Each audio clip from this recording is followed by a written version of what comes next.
Time frames. तो हमारे पास monthly time frame है, वीकली टाइम फ्रेम है, डेली टाइम फ्रेम है, जिसे एंड ऑफ द डे भी बोला जाता है या फिर शॉर्ट ईओडी। और जो डेली टाइम फ्रेम के नीचे रहते हैं उसे इंट्राडे टाइम फ्रेम कहते हैं, जो आवर्स में भी रहता है। अभी इधर एग्जांपल के लिए 30 मिनट्स, 15 मिनट्स, 5 मिनट और 1 मिनट दिखाया है, और सेकेंड्स के भी टाइम फ्रेम रहते हैं। तो अभी मंथली कैंडल ओपन होगी, उसका ओपनिंग प्राइस रहेगा हमेशा पहला दिन मंथ का, जो चालू मार्केट रहता है छुट्टी को छोड़ के, और उस मंथ में हाईएस्ट प्राइस रहती है वो हाई होता है, लोएस्ट प्राइस उस मंथ की लो होती है, और closing last day of the month रहता है। और अगर छुट्टी रहेगी तो वो उससे भी पहले दिन होगा। तो मंथली टाइम फ्रेम में कितने कैंडल्स रहेंगे साल में? तो हर महीने एक कैंडल प्रिंट रहेगी, तो उसी हिसाब से 12 कैंडल पूरे साल के लिए। तो वीकली टाइम फ्रेम का अगर चार्ट खोलेंगे तो हमारा मार्केट मंडे टू फ्राइडे रहता है इंडियन मार्केट, और सैटरडे संडे हॉलीडे रहता है। तो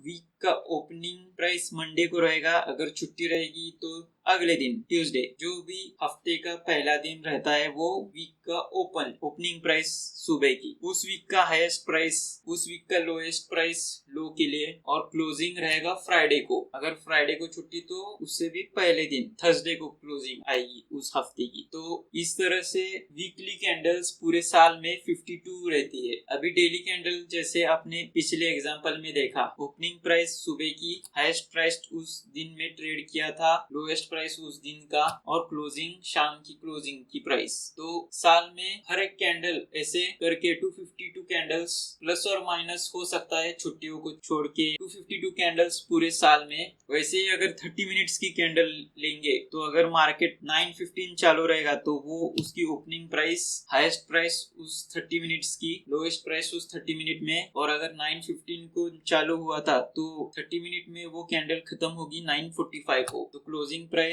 एज ऑन 30 मिनट।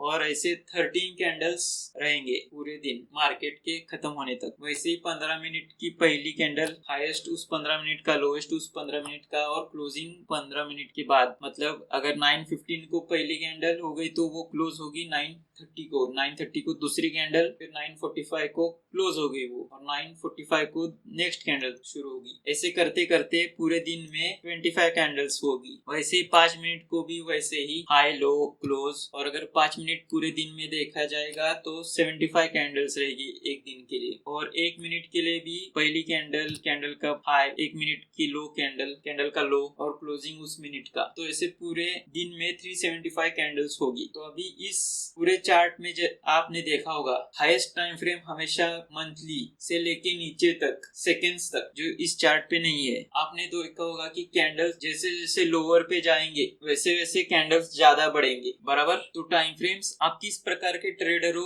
उस प्रकार से आप टाइम फ्रेम का इस्तेमाल करते हैं। तो ये डाटा हमारे लिए इंफॉर्मेशन हो सकती है या फिर नॉइज। तो हमारा ट्रेडर होने के नाते हमारा काम है कि ये इंफॉर्मेशन नॉइज से फिल्टर करे। तो एक लॉन्ग टर्म इन्वेस्टर हमेशा वीकली या मंथली चार्ट्स देखता है। वैसे ही इंट्राडे ट्रेडर जो 1 से 2 ट्रेड दिन में लेता है तो वो डेली चार्ट या फिर 15, 5 या 3 मिनट का चार्ट देखता है। और उसी प्रकार हाई फ्रीक्वेंसी ट्रेडर यानी कि स्कैल्पर 1 मिनट चार्ट उसे इंफॉर्मेशन देते हैं, या फिर सेकेंड्स का चार्ट भी वो इस्तेमाल कर सकता है। तो इस प्रकार हर कोई ट्रेडर अपने हिसाब से टाइम फ्रेम चूज करता है। इसलिए ट्रेडिंग में सक्सेसफुल होना है तो सही हिसाब से टाइम फ्रेम चूज करके, इंफॉर्मेशन का इस्तेमाल करके और नॉइज को डिस्कार्ड करना जरूरी रहता है।